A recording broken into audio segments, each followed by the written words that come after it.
Good evening from New York. I'm Chris Hayes. Tonight, there's going to be another Republican primary debate featuring a bunch of candidates not named Donald Trump polling in a distant second and lower. And what will likely be laid bare on that stage, even without Trump present, is the extent to which what used to be bog standard Republican issues have been cast aside to serve the whims of the ex-president who isn't there. As someone who's covered politics professionally for several decades, particularly as someone who lived through 9/11 and the run-up to the Iraq War, I've got to say the Republican Party's war on the Pentagon and U.S. armed forces is pretty shocking, pretty head-spinning. It starts with Republican Senator Tommy Tuberville of Alabama. The former football coach has spent months blocking Congress from filling hundreds of vacancies at the Pentagon. It's part of a long-shot attempt to get the U.S. military to make it harder for service members to get access to an abortion. Now, Congress can circumvent Tuberville's blockade, which is procedural and mired in Senate procedure. But to go around the blockade is a time-consuming process. So last Wednesday, the Senate did take the time to confirm Air Force General Charles Q. Brown, Jr. as the chairman of the Joint Chiefs of Staff, which is the nation's top military officer. Now, General Brown was very well regarded. He was confirmed on a broadly bipartisan basis, 83-11. All 11 no votes came from Republicans, one of whom was Tommy Tuberville. And when pressed on his no vote, Tuberville had this to say about General Brown. I heard some things that he talked about race and things that he wanted to mix into the military. Let me tell you something. Our military is not an equal opportunity employer. We're looking for the best of best to do whatever. We're not looking for different groups, social justice groups. We don't want to single-handedly destroy our military from within. He talked about race and things he wanted to mix into the military, mixing in the military, race. We're looking the best of the best. We don't want to single-handedly destroy our military from within. Now, for many reasons, I think that's a gross and racist thing to say about a man who will be the second black chairman of the Joint Chiefs of Staff. It's also just on its face factually untrue. The Department of Defense literally is an equal opportunity employer. In fact, the DOD has an Office of Equal Employment Opportunity under the Inspector General and an Office of Diversity, Equity, and Inclusion focusing on, quote, equal opportunity policies.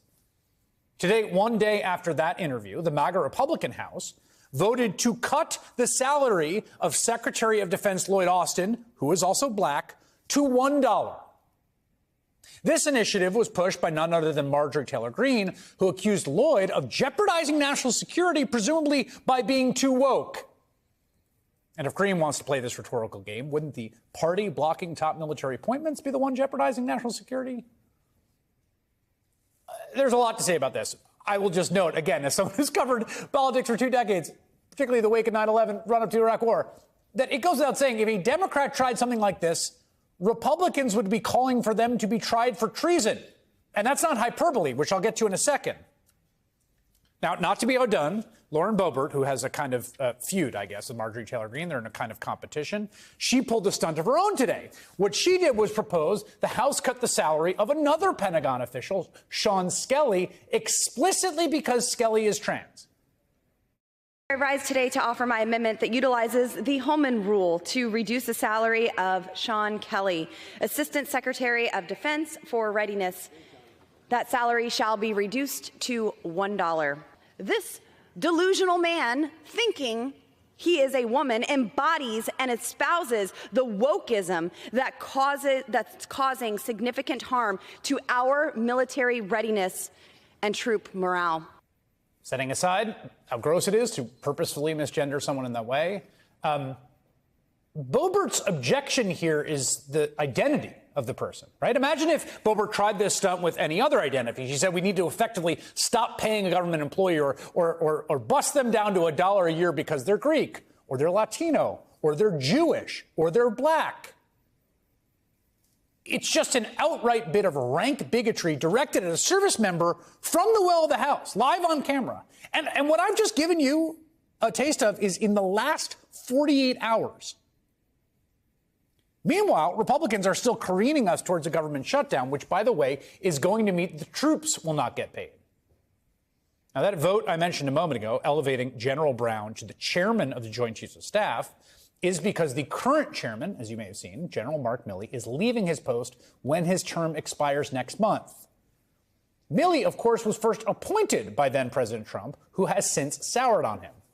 And over the weekend, Trump effectively said that Milley should be executed for treason. I'm not making that up. That's not an exaggeration. That's what he suggested. Over some spurious allegations, Milley spoke to Chinese leaders about Trump's mental fitness. Now, what Milley actually did was reach out to his Chinese counterpart under the direction of the Secretary of Defense, which is civilian, to make sure that Donald Trump's desperate coup attempts and erratic lashing out didn't lead to a war with nuclear-armed China. And thank God he did that. In a new interview out today, Chairman Milley addressed those threats from the president.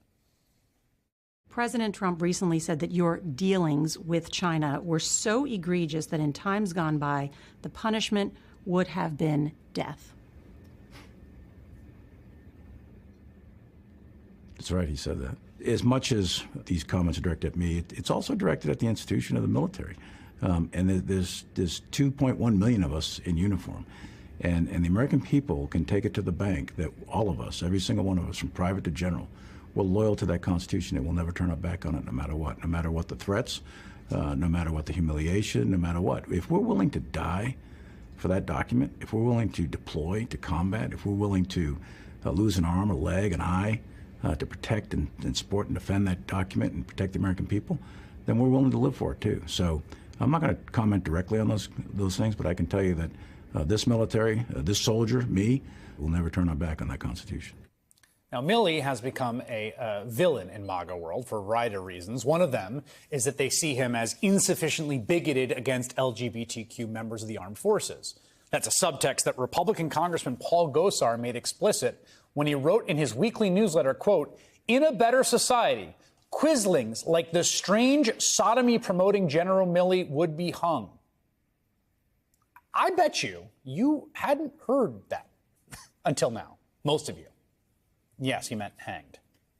The context of that statement, where Gosar called for the execution of the highest-ranking military officer in the country, comparing him to a Nazi collaborator, a Quisling, was about, of course, January 6th.